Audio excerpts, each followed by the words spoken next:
அனைவருக்கும் வணக்கம். இன்றைய தகவல் வாங்க வீடியோக்குள்ளே போகலாம். வீடியோவை முழுசாக பாருங்கள். இபிஎஃப்ஓ பென்ஷன் 10 வருட வேலைக்கு பின் எவ்வளவு கிடைக்கும்? வீடியோ ஸ்கிப் பண்ணாமல் பாருங்கள். தொழிலாளர் ஓய்வூதிய திட்டம் மூலம் ஊழியர்களுக்கு அவர்களின் பணிக்காலம் மற்றும் சம்பளத்தின் அடிப்படையில் மாதாந்திர ஓய்வூதியம் வழங்கப்படுகிறது. 10 ஆண்டுகள் சேவைக்கு பிறகு எவ்வளவு ஓய்வூதியம் கிடைக்கும் என்பதை இந்த தொகுப்பில் தெரிந்து கொள்ளலாம். தொழிலாளர் வருங்கால வைப்பு நிதி அமைப்பால் நடத்தப்படும் ஓய்வூதிய திட்டம் இந்தியாவின் மிகப்பெரிய சமூக பாதுகாப்பு திட்டங்களில் ஒன்றாகும். இத்திட்டத்தின் கீழ் ஊழியர்களுக்கு அவர்களின் பணிக்காலம் மற்றும் சம்பளத்தின் அடிப்படையில் மாதாந்திர ஓய்வூதியம் வழங்கப்படுகிறது. இபிஎஃப்ஓ ரூல்ஸ் 1995ஆம் ஆண்டு முதல் தொழிலாளர் ஓய்வூதிய திட்டம் 1995ஆம் ஆண்டு தொடங்கப்பட்டது. பல துறைகளை சேர்ந்த ஊழியர்கள் ஓய்வுக்கு பிறகு நிலையான வருமானத்தை பெறும் வகையில் இத்திட்டம் வடிவமைக்கப்பட்டுள்ளது. இபிஎஸ் ஓய்வு தகுதிக்கான குறைந்தபட்ச சேவை காலம் 10 ஆண்டுகள். குறைந்தபட்சம் 58 வயதை பூர்த்தி செய்த பிறகு ஓய்வூதியம் கிடைக்க தொடங்கும். குறைந்தபட்ச மாதாந்திர ஓய்வூதியம் ரூ.1000 பெறலாம். அதிகபட்சமாக மாதம் ரூ.7500 ஓய்வூதியம் ஈட்டலாம்.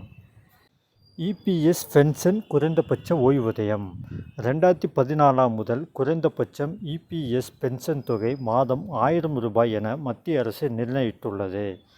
ஆனால் இந்த ஓய்வூதியத்தை மாதந்தோறும் ரூ.7500 உயர்த்த வேண்டும் என்ற கோரிக்கை நீண்ட நாட்களாக இருந்து வருகிறது.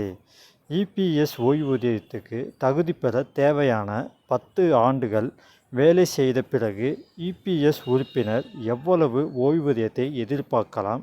அதற்கான கணக்கீட்டை இப்போது தெரிந்து கொள்ளலாம். இபிஎஸ் கால்குலேட்டட் பென்ஷன் ஃபார்முலா மாதாந்திர ஓய்வூதியம் பின்வரும் சூத்திரத்தை பயன்படுத்தி கணக்கிடப்படுகிறது. மாதாந்திர ஓய்வூதியம் பெறக்கூடிய சம்பளம் இன்ட்டு ஓய்வூதிய சேவை காலம் டிவைடட் 70. இதில் ஓய்வூதியம் பெறக்கூடிய சம்பளம் என்பது கடந்த 60 மாத சம்பளத்தின் சராசரியை குறிக்கும். இது அதிகபட்சம் ரூ.15,000 வரை இருக்கலாம்.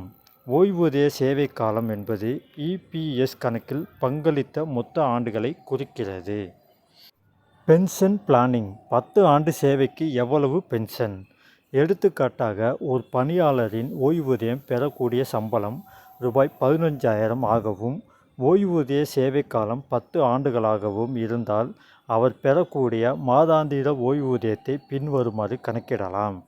மாதாந்திர ஓய்வூதியம் ரூ.15,000 × 12 டிவைடட் 70 = ரூ.2143. குறைந்தபட்ச சேவை காலம் 10 ஆண்டுகள் இருந்தாலும் கூட ஒரு ஊழியர் ஓய்வூதியத்தை பெற முடியும் என்பதற்கு ஓர் எடுத்துக்காட்டு ஆகும். இன்றுடன் இன்றைய தகவல் முடிவுற்றது. மேலும் இது போன்ற தகவல்களை அறிந்து கொள்ள நமது செலியன் தமிழ் சேனல் சப்ஸ்கிரைப் செய்யவும். மேலும் உங்கள் கருத்துக்களை கமெண்ட் கூறவும். இந்த வீடியோ உங்களுக்கு பிடித்திருந்தால் லைக் பண்ணவும். மீண்டும் அடுத்த வீடியோவில் சந்திப்போம். நன்றி, வணக்கம்.